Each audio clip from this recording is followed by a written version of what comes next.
Hi, Rockstar readers. So, boys and girls, wow! You should be so proud of yourselves. We have worked so hard all year in Reader's Workshop. Today, we're going to talk a little bit about what read to self should look like. So, this is the same if you're at school or if you're learning remotely at home. The student, which is you, has the same job. Let's go over those jobs together. So, when it's Reader's Workshop time, it's so important that you are finding one spot. You stay in that spot the whole time. Then you're reading quietly. Of course, if you're at home, you could read a little louder out loud, but if you're in the classroom, our voices are quiet so boys and girls around us can learn. This next one is so important. Connection, if you've ever heard of the word stamina. Anybody have a connection? Can you practice saying that word with me? Stamina. So, boys and girls, stamina is doing anything for a long period of time without getting tired or giving up. So let's go back for a minute. We are working on stamina with reading, which means reading for a longer period of time without giving up and without getting tired. We are also working on getting started right away and reading the whole time. So, I want you to keep that word stamina in your brains. And I want you to think about, am I working on reading the whole time? Or am I giving up after just a few minutes? Remember, your job's at home to read for 15 minutes. So, let's go ahead and listen to a little story. The story is How to Read a Story, and it's written by Kate Messner. How to Read a Story by Kate Messner, illustrated by Mark Siegel. Step 1. Find a story. A good one. It can have princesses and castles, if you like that sort of thing, or witches and trolls, as long as they're not too scary. Step 2. Find a reading buddy. A good one. A buddy can be older or younger, or a person your age, or maybe not a person at all. Make sure your reading buddy is nice and snuggly, and make sure you both like the book. If you don't agree, go back to step 1. Sometimes it takes a few tries to find just the right book. Step 3. Find a cozy reading spot.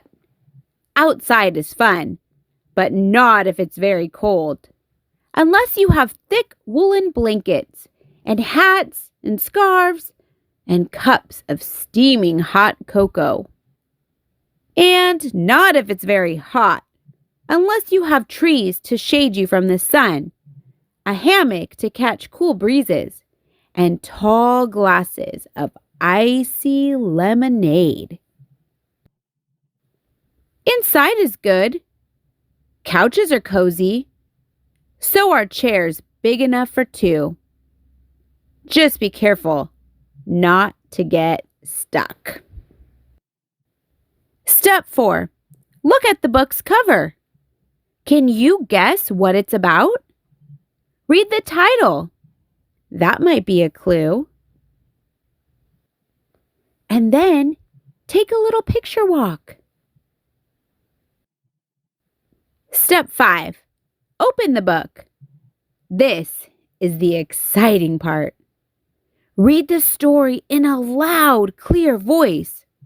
Not too slow and not too fast. You can point to words if you like, but you don't have to do that. Step 6. When the characters talk, whatever's being said, say it in a voice to match who's talking. I will save the kingdom. I am the most powerful in all the land. I'm hungry for lunch. Soon the castle shall be mine. Beep. Step 7. No matter what you read, hold the book so your buddy can see the pictures. Buddies get impatient when they can't see well. Step 8. If there are words you don't know, try sounding them out or looking at the pictures to see what makes sense. Like this. They were afraid the dragons would burn down the the castle. Step 9. When you get to the exciting parts, make your voice sound exciting too. Who dares disturb me in my cave? The dragon growled. Oh dear! Oh no! The robot was so scared, all his metal parts rattled. What would they do? But the princess tackled that dragon and held him down. You must promise you'll leave our kingdom in peace. When you and your buddy can't stand it a second longer, turn the page to read how things work out. The dragon promised and decided it was better being friends, and they all lived happily ever after. Step 10. When the book is over, say, the end.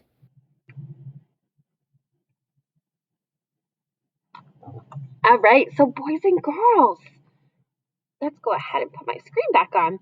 So I hope you enjoyed that story.